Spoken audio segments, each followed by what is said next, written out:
I am Michael Kurosh. I live in Santa Barbara, California, one of the most beautiful places on earth. My design center is where people come to reimagine their homes and spaces. I work with the best designers, clients with broad tastes, and experts who navigate the fascinating world of design. I'm always excited to learn something new, and I never say no to a challenge.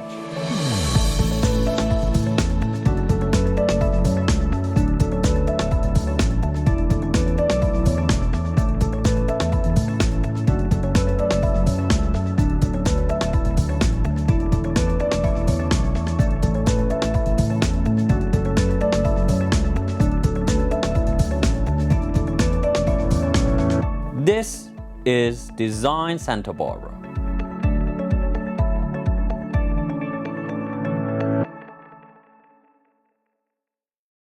Bentornato and welcome back to Design Santa Barbara. Today we are in the ancient city of Palermo and learning about its rich past and the architectural jewels it holds. Please join us. Palermo is a city in southern Italy, the capital of both the autonomous region of Sicily and the metropolitan city of Palermo, the city's surrounding metropolitan province. The city is noted for its history, culture, architecture, and gastronomy, playing an important role throughout much of its existence. It is over 2,700 years old. Palermo is in the northwest of the island of Sicily by the Gulf of Palermo in the Tyrrhenian Sea.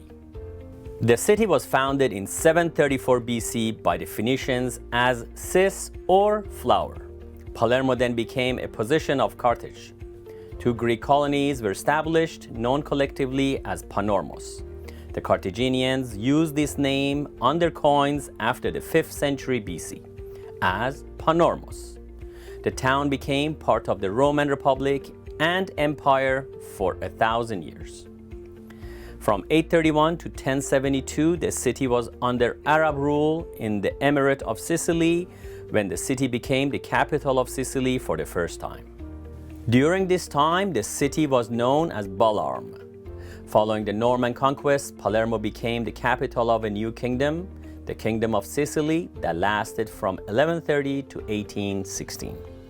The population of Palermo urban area is estimated to be 850,000, while its metropolitan area is the 5th most populated in Italy with around 1.2 million people. In the central area, the city has a population of around 676,000 people. The primary languages spoken by its inhabitants are Italian and Palermitano, dialect of Sicilian. Palermo is Sicily's cultural, economic, and tourism capital. It is a city rich in history, culture, art, music, and food. Numerous tourists are attracted to the city for its appealing Mediterranean climate, its renowned gastronomy and restaurants, its Romanesque, Gothic, Baroque, and Art Nouveau churches, palaces, and buildings, and its nightlife and music. Palermo is one of the largest cities in the Mediterranean and is now among the top tourist destinations in both Italy and Europe. It is the main seat of the UNESCO World Heritage Site, Arab Roman Palermo, and the cathedral churches of Cefalù and Monreale. The city is also going through careful redevelopment, preparing to become one of the major cities of the Euro-Mediterranean era. Roman Catholicism is highly important to Palermitan culture. The patron saint of Palermo is Santa Rosalia, whose feast day is celebrated on 15th of July. The area attracts significant numbers of tourists each year and is widely known for its colorful fruit, vegetables, and fish markets at the heart of Palermo, known as Buceria, Balaro, and Capo. Arab Norman architecture is a particular style of construction and decoration that emerged in Sicily during the 12th century. In 1072, members of the Altavilla family conquered a large part of Sicily and Palermo. In the previous 2 centuries, the island had been ruled by the 3 different dynasties from North Africa. The evolved Islamic culture has fostered exceptional development in the area, making Palermo a splendid city on a par with Cordoba, Jerusalem, Baghdad, or Damascus. The new Norman rulers were won by the Islamic architectural style and decided to exploit their expertise in the area in the construction of their own buildings. Arab craftsmen skilled in the art of wood carving and Byzantine mosaicists were used to create the interior decorations of the churches. The Arab Norman art that emerged in Palermo has specific characteristics. This style is the result of a perfect fusion of artistic influences from different cultures and religions. The structure of the buildings is composed of small square stone ashlars, and the hemispherical domes that now characterize Palermo's skyline began to appear. The walls began to feature beautiful wooden ceilings carved with muqarnas by Arab craftsmen.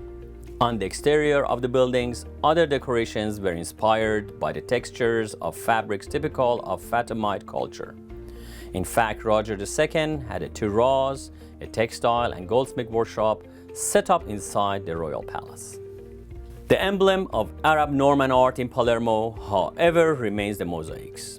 The city's own craftsmen were joined by others coming directly from Venice or Greece to create unparalleled golden masterpieces. Next, let's explore the Sicilian Baroque style of architecture. Sicilian Baroque is the distinctive form of architecture that took hold on the island in the 17th and 18th centuries.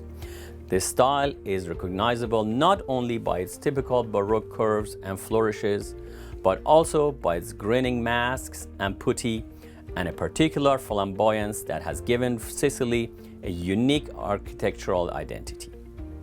The Sicilian Baroque style came to fruition during a major surge of rebuilding following a massive earthquake in 1693. Previously, the Baroque style had been used on the island in a naive manner, having evolved from the hybrid native architecture rather than being derived from the great Baroque architects of Rome.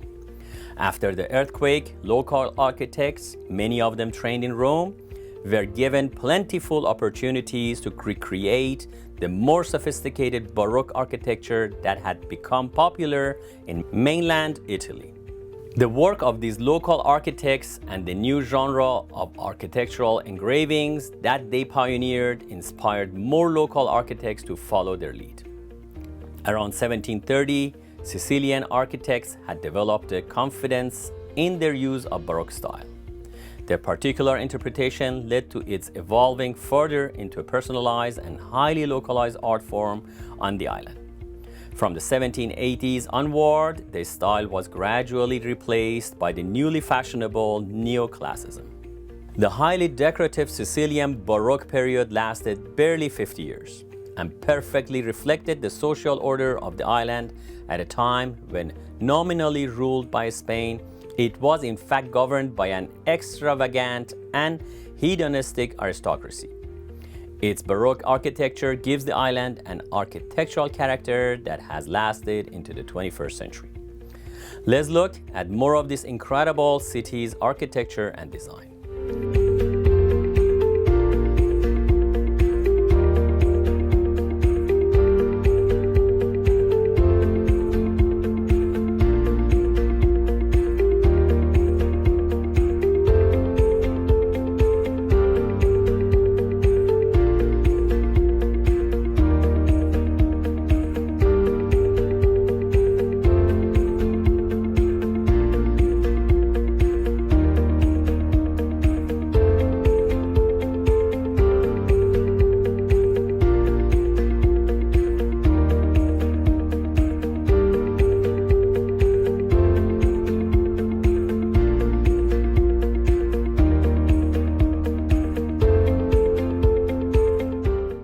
I hope you liked this view into Palermo's cultural heritage. We will be back with more of Palermo's interesting sites after a short break.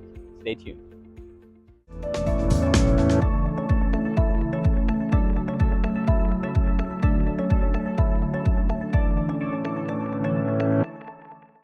My grandfather taught me about the beauty of the rugs. Each one tells a story. Story about the person who wove it, the person who bought it, the person who inherits it, the person who treasures it.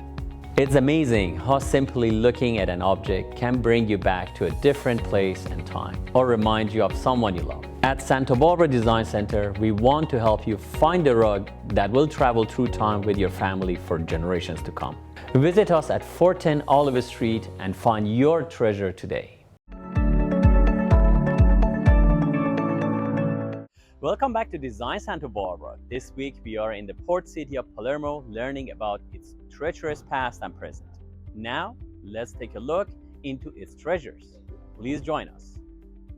Palazzo de' Normanni and Cappella Palatina, also called Palazzo de' Normanni because the Normans made it their residence from 1072 onwards. Under the Altavilla family, the palace became famous throughout Europe for its architectural and decorative richness. On the first floor of the building, there is a place that is an authentic manifesto of Arab Norman art in Palermo. The Cappella Palatina, Palatine Chapel. In this space, we find all the typical elements of this artistic trend. The wooden ceiling of the nave has fine inlaid muqarnas and paintings depicting animals and dancers. On the floor, marble inlays echo the star patterns and are laid out like a carpet, in a geometric distribution that mirrors that of the ceiling. The walls and apse are covered with golden mosaics depicting episodes from the Old and New Testaments. If the Cappella Palatina is the manifesto of Arab Norman art in Palermo, the pink domes of the Church of San Giovanni degli Eremiti are another undisputed icon of the UNESCO World Heritage Sites of this magnificent city. It is a splendid example of a Christian building that was built according to Islamic architectural designs. The church's appearance is the result of the cubic and spheric shapes of the domes. It draws on the shapes of the circle and the square, which in Fatimite and Byzantine art symbolizes earth and sky. Initially, the complex was a Gregorian monastery built between 1130 and 1142 on the orders of Roger II. It included, in addition to the church and cloister, a dormitory, a refectory, and a cemetery, which no longer exists. The shape of the Church of San Giovanni degli Eremiti's cloister foreshadows that of Monreale Cathedral.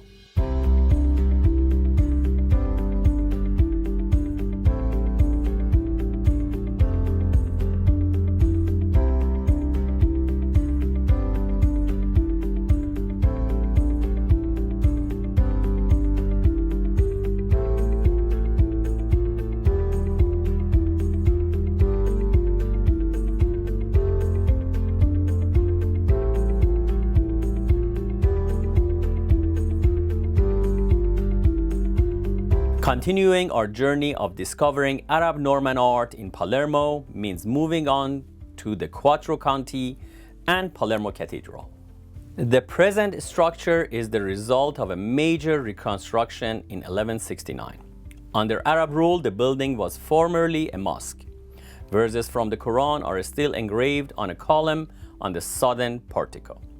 The church today is a fusion of different architectural styles, the result of various renovations over the centuries. Catalan Gothic, Baroque, and neoclassical elements can be recognized. Some parts of the original Norman church can be made out on the eastern facade at the apse, with inlaid lava stone decoration of Fatimite cultural origin, which in the alteration of geometric and floral and animal motifs picks up on some typical designs from its textile art. Inside the right aisle are the royal tombs. Another UNESCO site is the Cathedral of Montreal. Construction of this cathedral began around 1172 on the orders of William I, who wanted to create a mausoleum for his dynasty, the Altavilla. However, it was not until 1267 that construction was completed. The typical features of Arab Norman art can already be discerned on the outside in the area of the apses. Here, as in Palermo Cathedral, there are decorative textures inspired by Fatimite textile art. The interior walls of the church are covered with 6,400 square meters of golden mosaics. The scenes depicted are taken from the Old and New Testaments and the Acts of the Apostles. This impressive piece of art was realized between 11 AD and 1190 by workers who came all the way from Constantinople and Greece. These mosaicists were joined by Muslim, Venetian, and local workers. In addition to these amazing sites, there are countless other examples of art, architecture, and design that establishes Palermo as a cultural center of the Mediterranean and Greater Europe. I truly enjoyed learning about Palermo and its past, and visiting its mind-blowing cultural and architectural heritage sites. It's amazing how this 2,700-year-old city has gone strong despite all the challenges of the past. It's testament to the resilience of its people. I encourage you to visit this unusual city and try something new. Looking forward to seeing you next week on Design Santa Barbara. Ciao and arrivederci.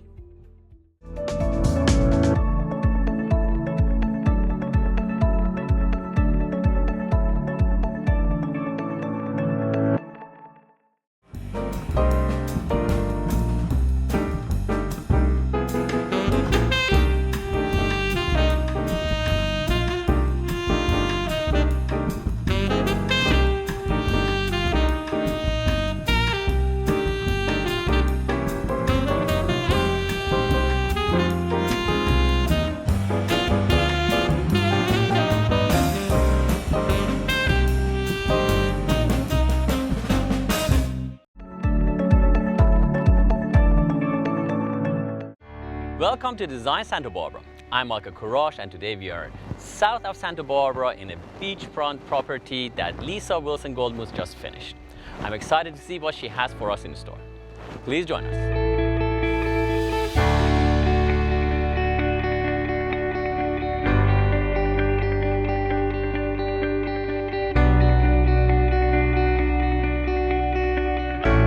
Michael, today we're at the beach. I love that. Oh, look at that view. That is, well, your places all have views, crazy nice views. I'm so lucky. You are. Somebody said, oh, it feels like the Hamptons. I think this is nicer than the Hamptons. This is just one of those really special places. It's such a wonderful stretch of land that we can enjoy. Our clients, just lovely and renovated, uplifted, and when we talked about what the new look should be, I didn't, nor did they, want blue and white. So not a traditional beach. It's not. We've mixed it up and we've made it really soft, really organic, and we worked with texture so that the view from the inside just came out, outside came in, and we've used sort of all the same colors throughout the house to really just make it this calm zen place. It's very quiet and nice and warm, rich. When you walk in, you feel it actually. It's like relaxing. I thought it would be fun to show because you don't have to do blue and white at the beach. I don't think there's a shell in the whole room. It's not, you're right. It's more I'm about... the blue thing here. It's really more about texture and just feeling really relaxed. Beautiful. I love that rug. That's beautiful. Old Khotan is... Khotan, right? And it looks really nice in this room. And the colors you picked are incredible. Well, look at that. Brown and orange, who would think? But with the green, and then because we are, right around an estuary, all of the wildlife, one of the things the owners love most about the house is the wildlife and the birds and the egrets and what happens outside. So we've celebrated that here. The bird's beautiful. Yeah. All right. So let's talk about the dining room. I see right there, that's the Leesa rug again. That's the first thing catches my eye. I'm always looking down. It's like, oh my God, that's one of the rugs from Leesa. How many of those rugs have I bought? A lot. That's what they call Leesa rugs, It's what I love about this rug, and that's why I love those rugs in general. Look at the colors, the way it goes with the Khotan, the way it goes with the nice jute sisal, whatever this is. You made me this. What is that? Well, it's sisal, we call it. There we go. It's a wool sisal, but yeah, that's a very good one. I love the way it's different, but still in the same family. So the colors actually depict, again, the colors that it just makes the whole story. And it just feels like a sandy beach to me. It's very nice. And the dining table and the chandelier. And then so they love the chandelier. This is one of the things that stayed when they did the remodel. And it's rope and it's fabulous. It works really well here. It's fantastic. Yeah. So where do we go from here? Let's go. Let's see the outside. last. Then we can sit down and have a 411 question and whatever it takes. Okay, that sounds like a plan. It's just, yeah. All right. Maybe we can have a drink too. So then, how about we come through here and we will go to the kitchen, which has a great view. We'll walk through there to the other really fun, relaxing room. All right, let's check it out. Okay. Kitchen. I love kitchens.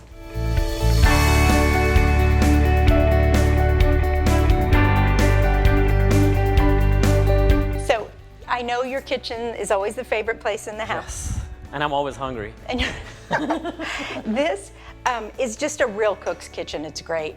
And a lot of times people say, oh, beach houses are small. This is not small at all. This is not small. But look at your view. Yes. It's amazing. It's amazing. And if it's a cold day, you've got your fireplace. Right there in the kitchen. In the kitchen. That's luxury. That's not so bad.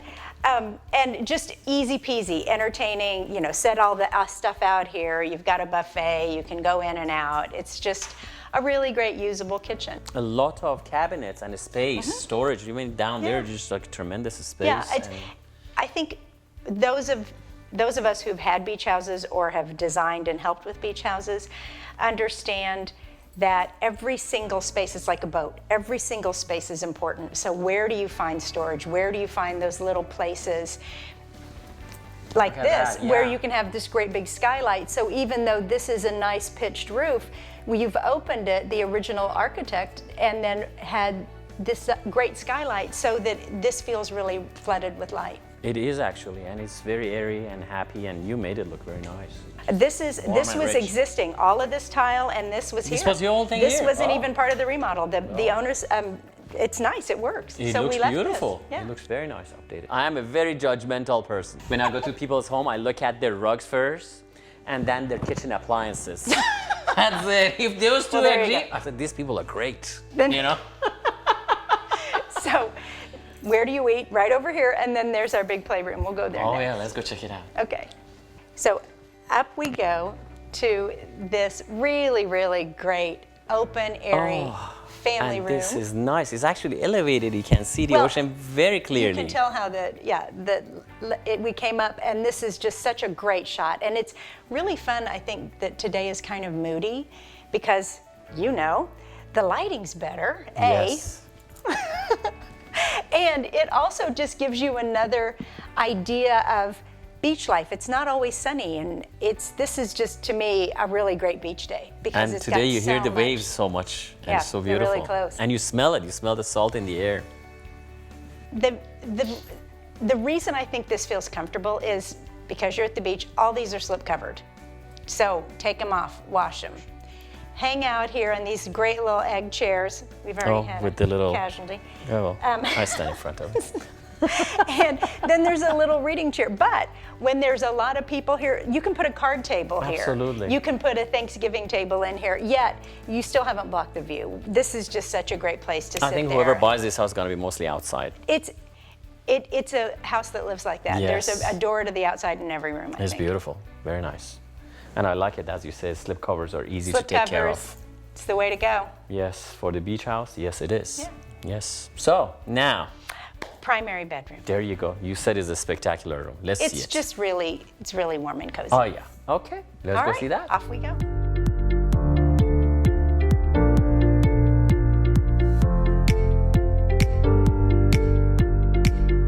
Look how Oh, you were not kidding. This is absolutely stunning. Look at that room. Oh my gosh. pretty. It's really simple. There's 2 chairs. If you want to watch the ocean, if you want to watch TV, you can go this way or this way. But to me, it goes back to that really muted palette, very calm and natural, organic. I love the bed. The nightstands reflect the fact that the bed is really big, and it just feels like a place where you want to be at the end of the day. Oh my God, if I stay here, I will stay here. I'm never gonna go anywhere else. That's it, it's beautiful. I love the bed. And these nightstands, oh my goodness, these are from my past life. We used to make them out of mango. God bless. They're Mango still wood, here. yeah. They're nice, beautiful. I love this place. And obviously the star of the show is the It's not a view. bad way to Not a wake bad up. view. And they have Or to the go to bed. jacuzzi out here. Is not shabby. It's not bad. And we mentioned this before, you don't see any of your neighbors. All Yes. the houses, often in beaches, are on a diagonal, which gives it privacy. So this is really just right off the primary, a place for two. It's beautiful. We always look that way, but viewers haven't seen it from this side. We also have mountains. It's Just beautiful. Amazingly And beautiful. a really nice place to start and end your day. I love the pillows you put out here. Thank you. This, Fantastic. I want to just peek around the corner Yes. because there's a little something over here. Let's go see it. The owners really cleverly closed off one of the doors from the bedroom and created this little, I call it the morning office. Imagine getting up and then just being able to sit here in the morning and take care of things, put your laptop, have a cup of tea. It's one of my favorite little spots. The office, for me, is just really calm. And again, one of the, I think the owner's favorite things is the calmness of the estuary. So this is a real restful place to just get some business done if you have to. So the house has 4 bedrooms plus, I think, like 2 offices. So this is just another one of those places that if you drive really fast, you get to pick, and this one's not a bad one. This is, I think, maybe one of my favorite guest rooms because it's got this beautiful ocean view. We made the bed in here intentionally really high, so you felt like you were up above the windows and you could look out. And it's just, to me, a really special place to relax.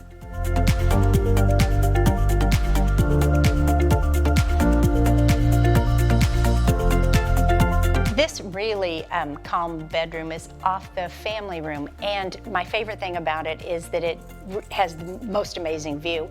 We did the elements of furnishings to reflect just the big sandstone boulders you see by the beach, so it just feels, again, really calm, more organic than cutesy or distracting.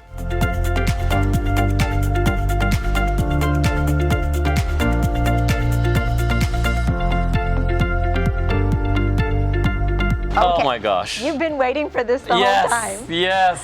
Well, and as often happens in Santa Barbara, the sun's starting to come out again in the afternoon. You know how we get. I am not particular to the sun. It just, look at this thing. It's so beautiful. Isn't it pretty? It makes you feel good, really.